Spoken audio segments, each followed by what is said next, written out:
तर माढ्याचे माजी खासदार रणजितसिंह निंबाळकर यांच्या त्रासाला कंटाळून आत्महत्येचा प्रयत्न केल्याचा 2 सख्ख्या बहिणींचा आरोप आहे।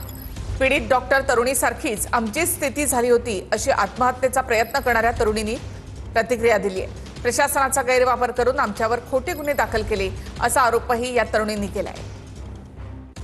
जगदीश कदम हे गावातले म्हणजे रणजितसिंह नाईक निंबाळकर साहेब यांचे कार्यकर्ते आहेत। ते गावातच राहतात आणि त्यांनी आम्हाला घरी येऊन धमकी दिली की आम्ही तुमच्या वडिलांचा कार्यक्रम लावलेलाच आहे, आता तुमचाही कार्यक्रम लावतो। जिजामाता साहेब नाईक निंबाळकर यांना फोनही केला होता आणि त्यांना आम्ही सांगितलं की वहिनी साहेब आम्हाला खूप भीती वाटते आहे आणि आम्ही अनसेफ फील करतोय, तुम्ही प्लीज याच्यात दखल घ्या, तुम्ही साहेबांना सांगा की हे सगळं कुठेतरी थांबवा।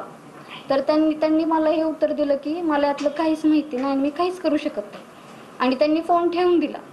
मग आम्ही खूप घाबरलो, कारण जी मनस्थिती आता संपदा मुंडेताईची झाली, त्यांना खूप हॅरेस केलं, त्या खूप घाबरल्या होत्या, तशीच मनस्थिती आमची झाली होती। आम्हाला सपोर्टिव्हला कोण नव्हतं।